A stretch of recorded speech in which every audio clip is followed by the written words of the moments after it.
Então, vamos rezar. Em nome do Pai, do Filho e do Espírito Santo. Amém. A minha mãe, a gente pede que a senhora nos abençoe, porque nós vamos estudar sobre a sua vida, que é de uma beleza indescritível para a gente. Então, que a senhora abra as nossas inteligências e o nosso coração, para que a gente, conhecendo mais a senhora, a gente ame muito, muito mais. E que a senhora nos leve sempre ao seu filho, fazer a vontade dele e nunca a nossa. Nossa Senhora, sede da sabedoria, rogai por nós que recorremos a vós. Em nome do Pai, do Filho e do Espírito Santo. Amém. Então, a gente começa um outro tema, que é esse pedacinho do Credo Niceno-Constantinopolitano, porque a gente estudou, né? Creio em Deus Pai Todo-Poderoso, Criador do céu e da terra e das coisas visíveis e invisíveis, né? A gente estudou toda a criação, como que Deus fez, todas as criaturas, chegamos até os anjos e agora a gente vai começar isso aqui. Então, é também um tema longo porque a gente vai estudar primeiro a Virgem Maria, né? Para depois a gente estudar Jesus, né? Porque senão a gente não consegue entender um monte de coisa também no estudo de Jesus. Aí depois a gente estuda um pouco do Espírito Santo e vai indo, tá bom? Então, aqui está esse trechinho em latim. Qui propter nos homines et propter nostra salutem, descendi de celis, et incarnatus est de Espírito Santo, es Maria Virgine, et homo factus est. E o que aconteceu na Sagrada Escritura quando houve a encarnação, eu peguei o trechinho também, é, de São Lucas, que ele fala, entrando o anjo disse-lhe, ave cheia de graça, o Senhor é contigo. Perturbou-se ela com estas palavras e pôs-se a pensar no que significaria semelhante saudação. O anjo disse-lhe, não temas, Maria, pois encontraste graça diante de Deus. Eis que conceberás e darás à luz um filho e lhe porás o nome de Jesus. Ele será grande e chamar-se-á Filho do Altíssimo, e o Senhor Deus lhe dará o trono do seu pai Davi, e reinará eternamente na casa de Jacó, e o seu reino não terá fim. Maria perguntou ao anjo: Como se fará isso? Pois não conheço homem. Respondeu-lhe o anjo: O Espírito Santo descerá sobre ti, e a força do Altíssimo te envolverá com a sua sombra. Por isso, o ente santo que nascer de ti será chamado Filho de Deus. Também Isabel, tua parenta, até ela concebeu um filho na sua velhice, e já está no sexto mês, aquela que é tida por estéril, porque para porque a Deus nenhuma coisa é impossível. Então disse Maria: Eis aqui a serva do Senhor, faça-se em mim segundo a sua palavra, e o anjo afastou-se dela. Aí eu gosto mais quando fala o anjo retirou-se dela. Então, eu só quero fazer um comentário bem rápido sobre isso aqui, que é, número um, a Virgem Maria, quando o anjo fala ave cheia de graça, ele fala isso porque ele reconhece que ela é superior a ele em graça, né? E porque Maria, ela é superior a todos os anjos, e a gente já sabe que são miríades e miríades e miríades de anjos, então ela é superior a todos eles em graça. É, Depois que, quando ela perturbou-se, a Sagrada Escritura fala isso, não significa que ela teve medo ou qualquer tipo de coisa. É porque a Virgem Maria, ela tinha uma grande é, ela ficou preocupada com a virgindade dela, porque ela fez um voto de virgindade.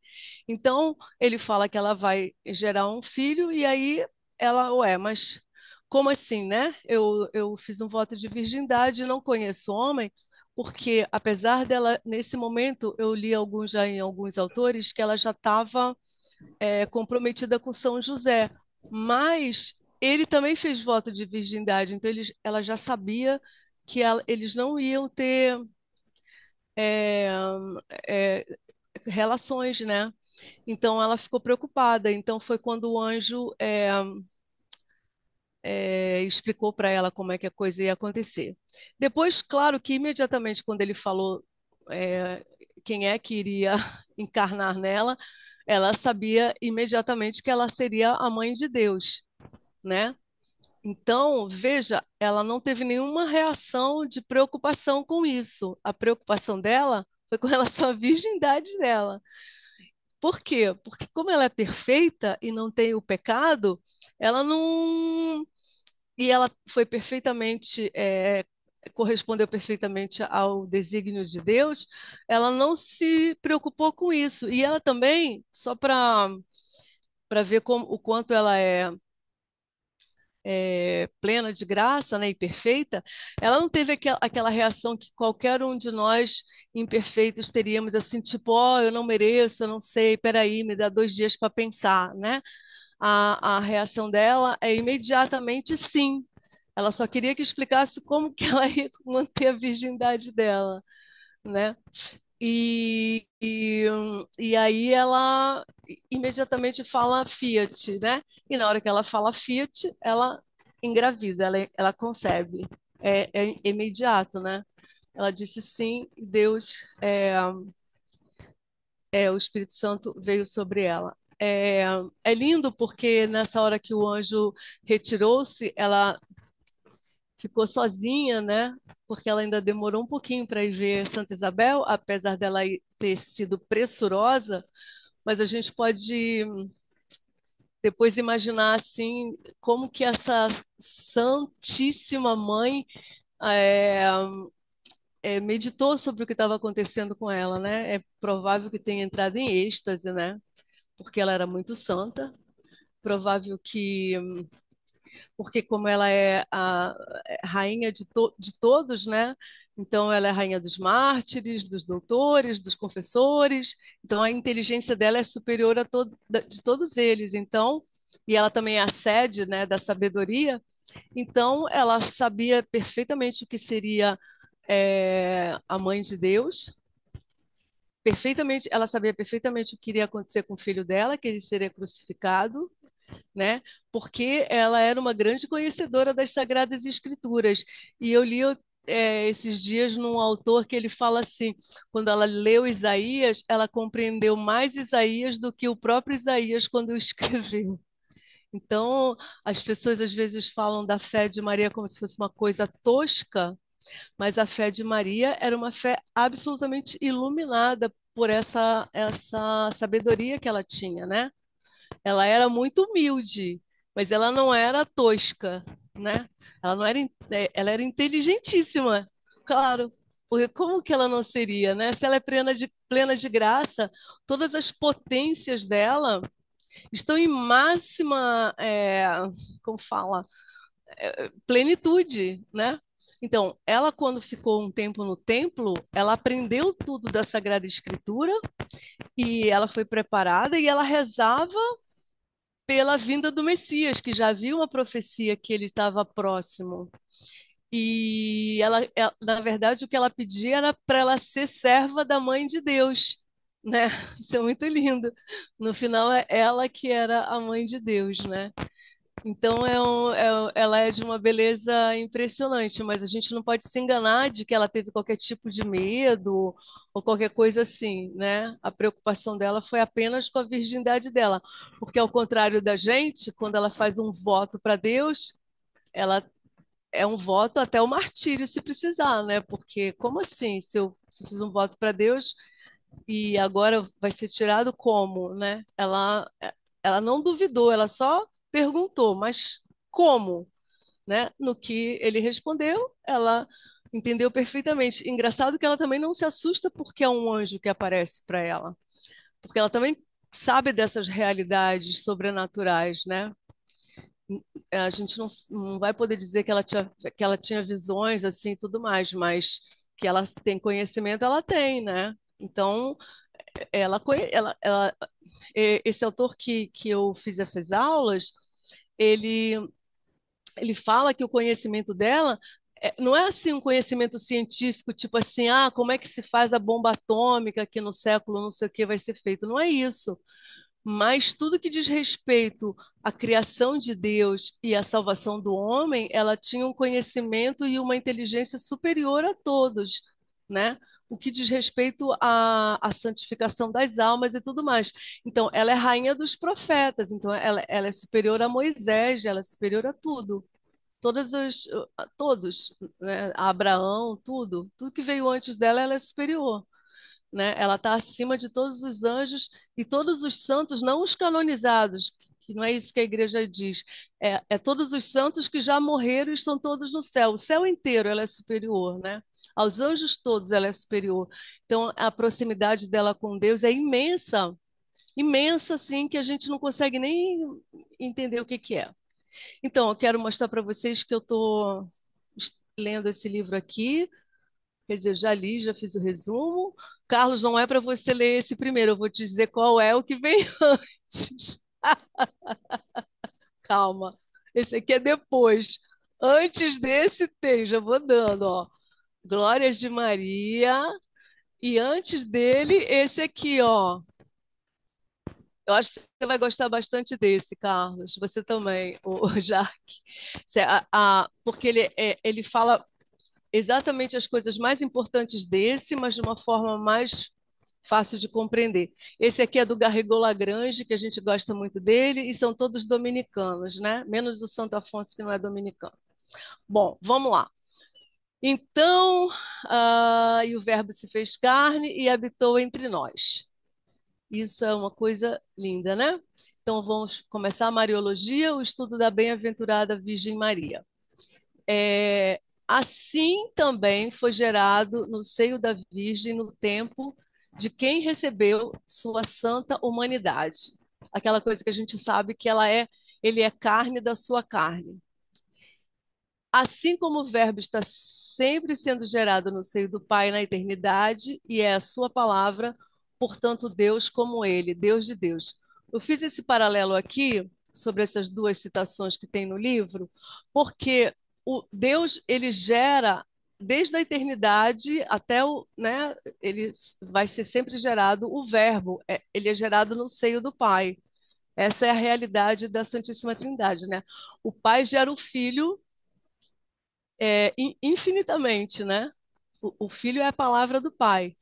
E assim como o Pai gera o Filho infinitamente, a Virgem Maria, ela gerou no seu ventre Jesus, mas no tempo, né? Uma coisa finita. Então, aquele que é o Altíssimo se fez pequeno, né? E tomou a nossa carne. E a nossa carne, na verdade, é a carne da Virgem Maria, porque ele não podia ter contato com o pecado. Claro, imagina a carne de Maria ser uma carne contaminada, digamos assim, né, pelo pecado original. Não pode, porque o pecado original é um toque do demônio na nossa carne. Então, se ele tocasse, fosse gerado por uma carne do pecado original, ele teria um toque de Satanás nele. Ele não pode. É inconcebível isso para Deus. É tipo incompatível, não poderia existir isso, né? Então, essas duas figuras, assim, só para a gente ter sempre em mente que a geração do verbo no seio do Pai, ela não termina nunca, tá? Ela é infinita. É assim que eles convivem na Santíssima Trindade. Como é isso, na realidade? Não sabemos, só vamos saber quando chegar lá. Sabemos apenas que o amor dos dois entre si, também deles dois, procede o Espírito Santo. Então, Jesus não é criado, tá? Ele não é criatura, ele é gerado no seio do Pai, e o Espírito Santo procede do Pai e do Filho. E a Virgem Maria, então, ela gera em seu seio, ou seja, no seu útero, Deus, né? Que é Jesus, verdadeiro Deus e verdadeiro homem. Então, Deus entra no tempo, né? Aquele que é infinito se torna finito. Então, é um mistério. Então, nesse momento, a Virgem Maria, ela cada mistério que ela passa, vivendo junto com Jesus, ela recebe graças sobre graças. Porque, apesar dela ter nascido plena de graça, ela progrediu no aumento de graças até a sua assunção ao céu, tá? Porque ela foi crescendo. Deus não tem como crescer, mas ela tem, porque ela é criatura, tá? Então, vamos falar da predestinação de Maria. Bom, eu não vou explicar, entrar em detalhes sobre essa palavra predestinação, que é uma coisa mega complexa, mas a predestinação significa alguma coisa que Deus sempre quis, desde que, né, que ele existe, ou seja, sempre, né? É, E Jesus, então, é o primeiro de todos os predestinados, né? Já que sua filiação a Deus é pela natureza, porque ele é Deus. Então, a filiação de Jesus a Deus é pela natureza, porque é Deus de Deus, tá? Deus verdadeiro de Deus verdadeiro, luz da luz, gerado, não criado. Lembra disso de São João? Consubstancial ao Pai. São aulas de teologia dentro da Sagrada Escritura, né? Muito lindo isso. Maria é predestinada a ser mãe de Deus. E esta escolha é uma predestinação gratuita e fruto da liberdade de Deus, né? Deus é o ser perfeito e é o ser mais livre de todos os seres, né? Porque ele é Deus e é pleno, é completo, nada falta nele. Então ele é livre para escolher e fazer as coisas como ele quer, porque ele é perfeito, ele é a sabedoria, a gente já sabe disso, né? A sabedoria, a bondade, a misericórdia, então ele vai fazer, claro, as coisas perfeitas, né? Com consequência, ela não contraiu o pecado original, já que deveria gerar em seu ventre o próprio Deus. Jesus Cristo, que é carne da sua carne. Aí tem toda aquela meditação que a gente pode fazer, assim, cada um particularmente, que é essa loucura, né? De quando, por exemplo, a gente está até recebendo a Eucaristia, a gente recebe a carne de Jesus e começa a meditar que aquilo ali é a carne de Maria, porque é de onde ele vem, né? Como ser, como homem, né? E é uma beleza imensa, né? Essa meditação assim da carne, né? Dele tomar a carne. E é essa carne puríssima que ele tem que tomar. Importa também dizer, isso é maravilhoso, olha só, existe uma discussão teológica, mas a gente, claro, que vai optar por Santo Tomás de Aquino, que ele também é o doutor, da igreja e é o mais sábio de todos os santos. Então, ele fala assim, ó, importa também dizer que Maria, ela não poderia dizer não a Deus. Então, tem alguns autores que dizem que sim, ela poderia dizer não a Deus por causa da liberdade que ela tem. Mas Tomás fala que não, ela jamais poderia fazer isso. E ele vai explicar por quê. Então, vamos lá. E eu vou junto com Santo Tomás, porque eu acho assim. E aí tem uma coisa muito estranha. A gente hoje em dia só ouve falar da outra teoria e ninguém fala para gente que isso é uma teoria e que a igreja, por incrível que pareça, ela não escolheu entre as duas. A igreja tem essas coisas, sabe? Quando ela deixa algumas discussões em aberto e ela não diz sim, não. Ela deixa duas discussões em aberto. Mas eu acho muito mais plausível que ela tenha dito que ela nunca poderia ter dito não. E aí a gente vai ver como é que Santo Tomás defende isso. Ele fala assim, ó. Primeiro, peraí, porque num só decreto, ao mesmo tempo, né, falar essa palavra tempo entre aspas, né, o decreto da encarnação e da maternidade divina essas duas coisas foram decretadas por Deus ao mesmo tempo, ou seja, ele sempre quis isso.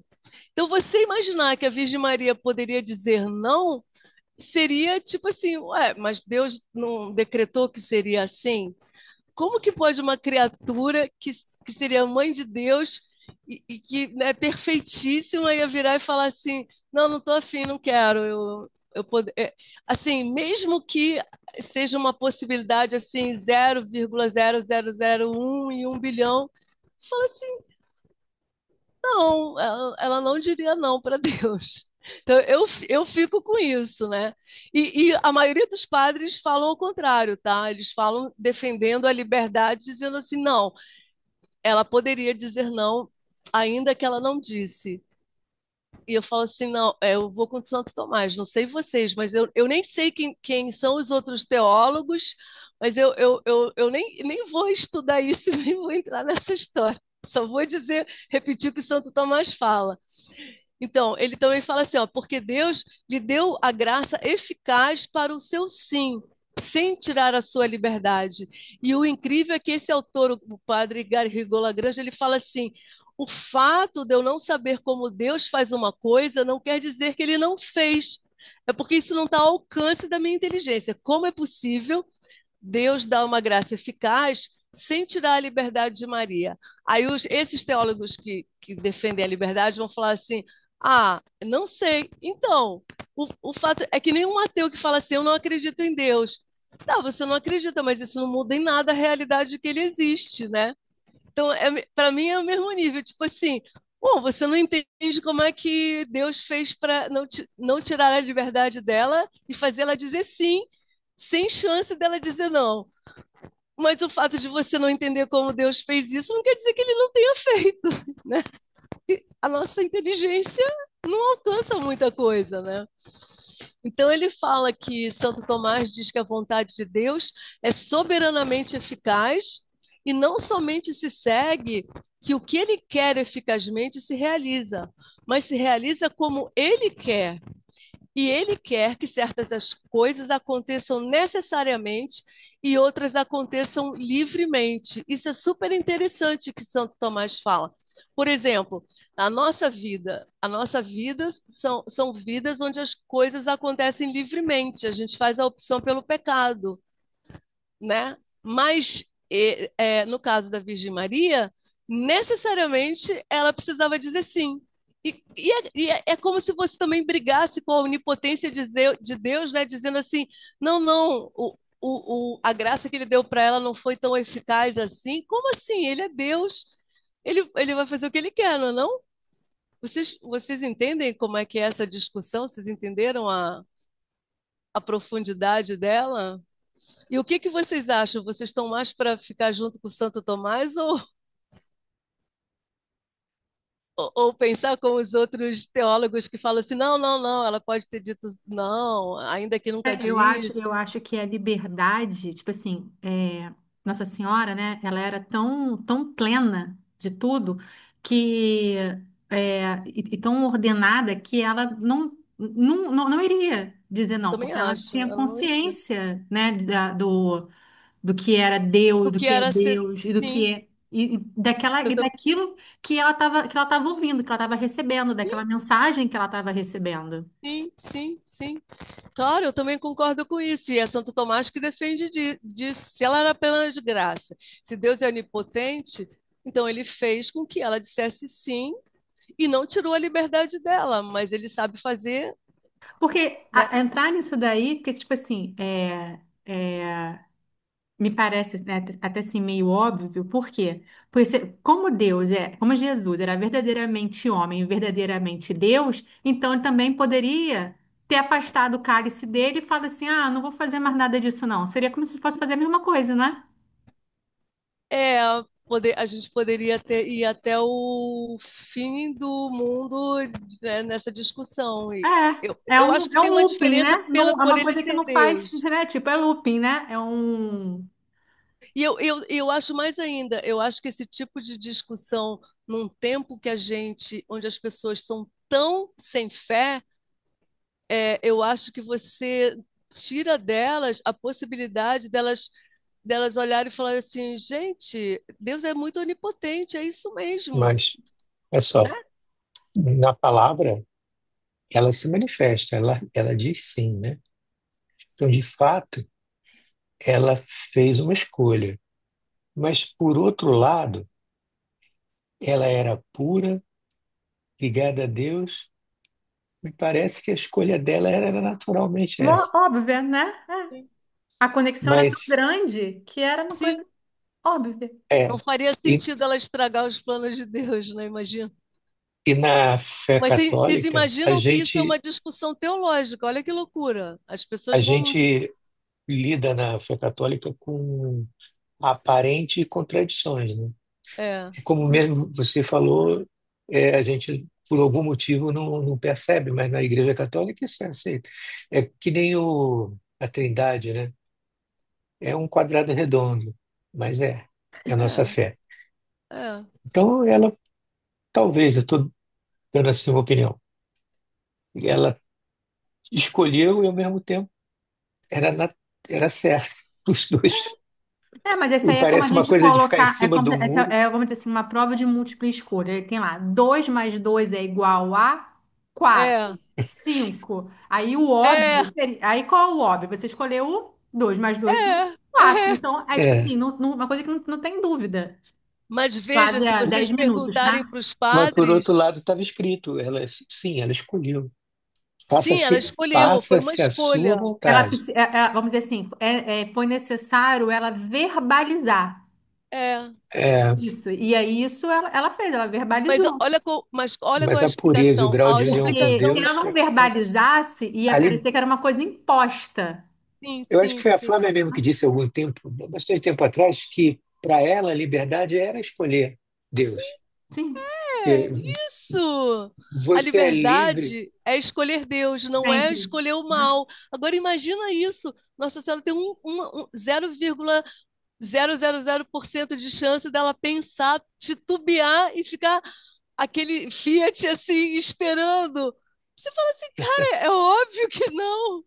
O Fiat dela foi imediato. Agora, se você perguntar, e eu até acho legal vocês fazerem isso, perguntar para os padres, pergunta, é possível que Nossa Senhora tivesse dito não para Deus? Eles vão falar, por causa da liberdade. Isso eu já ouvi de vários padres, eu fico chocada. Eu falo assim, gente, eles não são tomistas, Sim, porque sim, se eles fossem mas tomistas, a liberdade dela é lógica. A liberdade é lógica. É aquilo que eu falei, 2 mais 2 são 4. Então, tipo, sim. ela não tinha outra opção de você falar o sim, porque é lógica. E isso não quer dizer falta de liberdade. Não quer dizer falta de liberdade, exatamente. Ela não ficou Mas rodeando para poder dizer assim, não, mas olha só, veja bem, é, não é 4, mas pode ser 5, entendeu? é. Não ficou fazendo isso. Não, e outra coisa, se você também coloca a possibilidade dela dizer não, para mim o pior de tudo ainda é que você colocar a onipotência de Deus em xeque. Tipo assim, como assim? Ele apostou, ele criou tudo, ele sabia que Adão ia pecar e que a salvação teria que vir do filho dele, que haveria essa mulher. Aí ele faz essa mulher com a possibilidade dela dizer não. Não, tipo assim, o plano B já era esse, quer dizer, não era nem o plano B esse, é o plano A, né?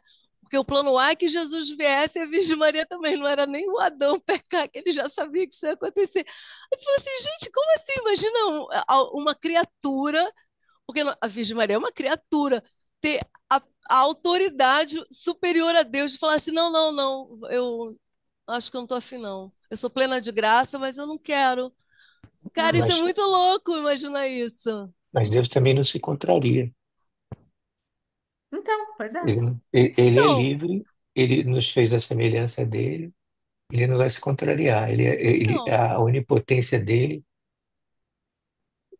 então, provoquem não essa permite que ele discussão se contrarie. teológica com os padres de vocês. Vamos ver como é que eles vão É reagir. sempre sim, é verdade.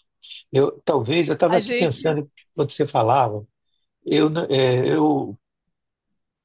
até não concordo. Eu acho que o padre deve sempre falar a verdade. E não é que ele esteja mentindo, mas o padre ele tem uma função pedagógica. Assim, eu como leigo, que é alguém que não conhece nada perto de um padre, se ele chegar para mim e falar algo assim, eu vou falar, eu vou pensar, pô, é bom, porque ela fez uma opção, ela é um não, mas exemplo para presta mim. atenção. O padre tem que dizer: existem duas teorias, É. É, está e É, certo. não a porque teoria que ele assim, escolheu. Não, ó, porque existem duas teorias. Tem teólogos que dizem que ela poderia dizer não por causa da liberdade, e São Tomás de Aquino, aí É, você, você está ah, certo. então eu vou escolher, porque a igreja deixou isso aberto, veja bem, a igreja não fechou, não bateu o martelo. Então você vai falar assim: bom, então eu também posso escolher o meu lado, porque se existem duas teorias, eu quero escolher que ela jamais diria não, porque essa Nossa Senhora que diria, ela jamais diria esse não, porque essa Nossa Senhora que diria não, não é a minha Nossa Senhora, que a minha Nossa Senhora é diferente da É, sua. tá bom. Ela diria não, mas ela não disse, né? Então é isso. É, Então, pronto, então entendi. vamos lá. É, tipo isso, tá? Então tá. Flávia, 5 minutos, tá? Tá bom, vamos virar a página. Gostei dessa, Jaque. Tá bom, então é uma boa discussão teológica. Imagina, isso daí dá pano Pano para pra manga. manga. Mas enfim, aí olha só. Aí, bom, todos os privilégios de Maria, inclusive a sua Imaculada Conceição, vêm da maternidade divina. Então, dos quatro dogmas da Virgem Maria, que é Mãe de Deus, Imaculada Conceição, Virgindade Perpétua e Assunção ao Céu, o mais importante de todos e o que precede todos e que justifica os outros todos é a maternidade divina. Tudo começa porque ela é mãe de Deus. Por isso que houve aquele concílio de Éfeso, né? Que diziam que ela era só mãe da parte humana, da parte isso, Uhum, da parte aquilo, e não. O, a, a pessoa, ela é feita de um todo. Ela não gera metade, né? Assim, eu vou gerar só a parte humana. Aí é que tá. A igreja veio, bateu o martelo e é dogma. Não, uhum, não, não. Nossa Senhora é mãe de Deus, Theotokos, né? Mãe de Deus, e todos os privilégios a seguir vêm por causa da maternidade divina, tá bom? Aí tem ela aqui barrigudinha e estudando, olha só, ela está lendo, meditando, ela sabe. Gente, outra coisa, essa fé tosca que colocam nela, sabe? Como se ela não estivesse entendendo nada do que está acontecendo com ela. Ela está entendendo tudo, tudo. Eu posso até explicar para vocês aquele momento que ela perde o menino Jesus, que a Sagrada Escritura fala que ela não entendeu, né, o que Jesus falou, mas guardou no seu coração. Existe uma explicação teológica para isso, que é o seguinte: os santos, todos os santos e a Virgem Maria passou por isso também. Eles passam por uma coisa chamada noite escura, né? Que eles têm a sensação de que eles perderam Deus. Então, como ela não podia ter essa sensação porque ela é plena de graça, ela precisou viver isso experimentalmente. Então, Jesus se perdeu dela. Claro que ele sabia que era para isso. Ele foi, voltou lá e sabe de tudo. Ele era uma criança e sabia de tudo. Ele era Deus. Então, ela e São José passaram por uma noite escura, que é essa. Ué, e aí, cadê Deus? A gente precisa procurar, né? Porque os santos passam por isso. Então, eles passaram por isso, mas em vez de ser na alma, eles passaram experimentalmente, né? Eles perderam Jesus naquela caravana e, claro, eles não entenderam por quê. Claro que não entenderam. Se Deus estava querendo dar para eles uma graça experimental, Deus não vai explicar como a legenda. Ó, agora eu vou botar Jesus longe de vocês para vocês né, passarem por uma graça. Não é isso. Deus não revelou. Mas como ela guardava tudo no coração dela, obviamente que depois ela entendeu, porque ela entendia tudo. E por que que isso ia ficar oculto dela? Não, de Jesus, ele tinha uma intimidade incrível com ela. Então ela, de todos Ora, os mistérios que ela passava, ora, se a gente, né, às vezes entende uma coisa, uma privação, né, que a gente está passando, e mais lá na frente a gente entende, né? entende o porquê, Assim, imagina se imagina, ela não vai entender. imagine se ela não vai entender. E não, então a gente tem que sempre olhar para os santos e ver assim, bom, se Santa Teresa d'Ávila tinha êxtase, imagina se a Virgem Maria não ia ter. Bom, se São Tomás de Aquino escreveu a Suma Teológica, entendeu um monte de coisa, imagina se a Virgem Maria não ia entender. Bom, se os teólogos entenderam, ela não entendeu, porque, gente, ela era plena de graça, a inteligência dela não tinha o pecado original, não tinha sombra na inteligência dela. E depois ela, olha só, gerar Deus dentro de você. Você acha que ela amamentando Jesus, ela aconteceu o que com ela? Um êxtase, óbvio. Ela meditava naquilo e entrava em êxtase. Mas, meu Deus do céu, se Santa Teresa fritando cebola entrava em êxtase. Imagina o que é você ter Deus dentro de você. Então as pessoas, elas estão criando uma Virgem Maria tosca, sabe? Eu fico Um ouvindo. minuto. Bom, então tá. Então a gente vai continuar na próxima, tá? Mas já deu para perceber que vai ser muito bom, né? Porque ela é incrível, né? Aí a gente vai ficar impressionado com um monte de coisa dela. Meus amores, um beijo. Fiquem com Deus, Salve Maria e São José, tá? Beijo, Vamos tchau. meditar a nossa mãezinha. Tchau.